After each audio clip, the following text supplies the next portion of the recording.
Welcome back. This is part 2 of assessing your readiness. The next part of assessing your readiness is taking a look at the factors that relate to the perspective you'll bring to operating your business.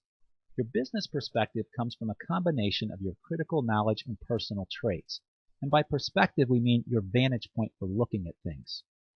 We're going to go through 6 factors related to critical knowledge and personal traits of successful business owners, and I'd like you just to keep count of how many of these you have.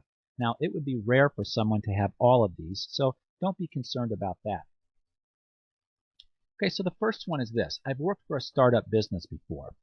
Working for a startup business, you either did or you didn't. But this can give you some really good insight as to what it's going to be like to run your business.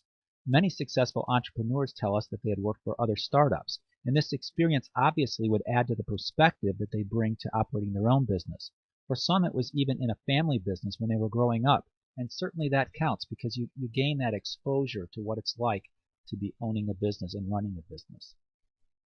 The second one, I've worked for a company that sells products or services like those in my business.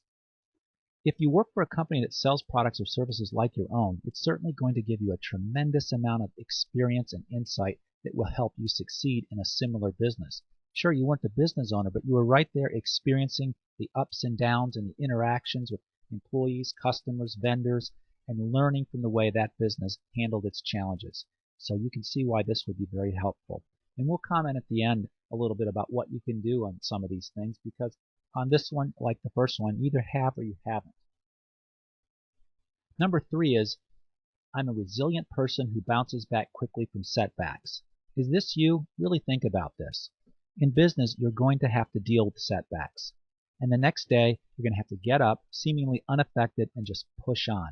If the setbacks cause you lingering personal anxiety that makes it hard for you to keep moving, it's going to be a problem. So you really want to think about this because, as I said, in business, you deal with setbacks, you have to just move on. Number 4. People tell me I'm a natural-born salesperson. Does that sound like you?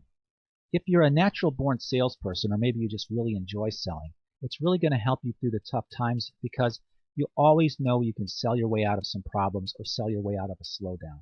This is particularly true in the startup phase of a business because you have no customers, and the only way you're going to get them is if someone goes out and sells.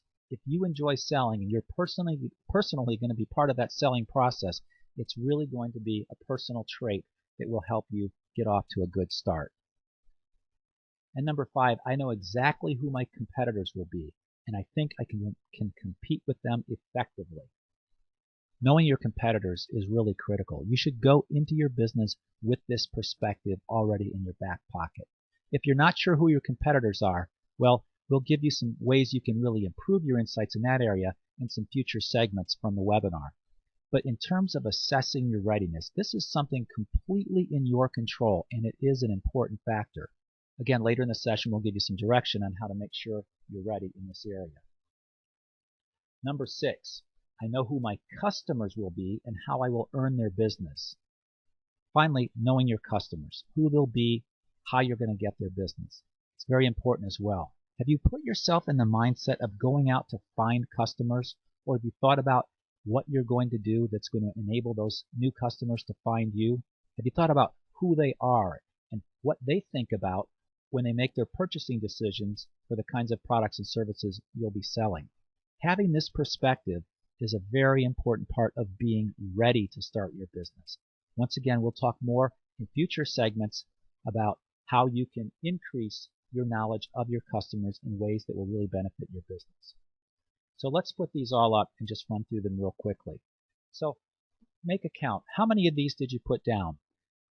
We'd like to see you have a minimum of 3 if you're really close to starting your business, and 4 or 5 would really be a lot better. Okay? But again, as for readiness, we've been assessing inner drive, which is most important, and the next most important is this perspective, which we just covered. Now, people ask, well, what are you saying? If I only have 2 or 3 of these, I'm not ready to start my business? No, not necessarily. We're just saying that you should take a look at each of these areas and see how you could increase your capabilities or your readiness in those areas. So what about number 1 and 2? What can I do? Do I have to go off and work for a startup? No, not necessarily. But get to know more business owners. Get to know them very well. Learn from them what it's like to work in a startup. Find out about the challenges that they face. What would they do differently if they were starting over today? What advice would they have for you before you start in your business? If you haven't worked with similar products or services, then certainly you're going to want to make some of your early hires or even a partner be individuals who do have that kind of experience. Resiliency, this is one where you really have to look inside yourself. Again, it's very, very important. And the reason I stress this is because when I find entrepreneurs who really aren't happy about being in business or they aren't getting the joy from being in the business that they expected, typically it goes back to this resiliency. They're having a hard time bouncing back from the unexpected challenges. Number 4, if you're not a born salesperson, what can you do about it? There's plenty you can do about it. You can go take a course on sales. You can read books on sales. You just really have to open up your mind and have a willingness to get involved in the sales process. When you can do this, again, it will really generate a lot of confidence on your part, knowing how to talk to customers. And it is exciting for anyone to bring in a new customer and create a new business relationship. So you can get a lot of thrill out of this as well, but it's a very important part of running your business. Knowing my competitors and knowing my customers, as I said, this is just a matter of having the discipline to go out and do your homework before you start your business. In future video segments, we can really help you gain a lot in these two areas. So we're going to talk more on these in future video segments, but we still have one more to go on strategy 1, assessing your readiness, and that's going to be taking a look at your expectations, and that's in segment 3, which is next. Thank you.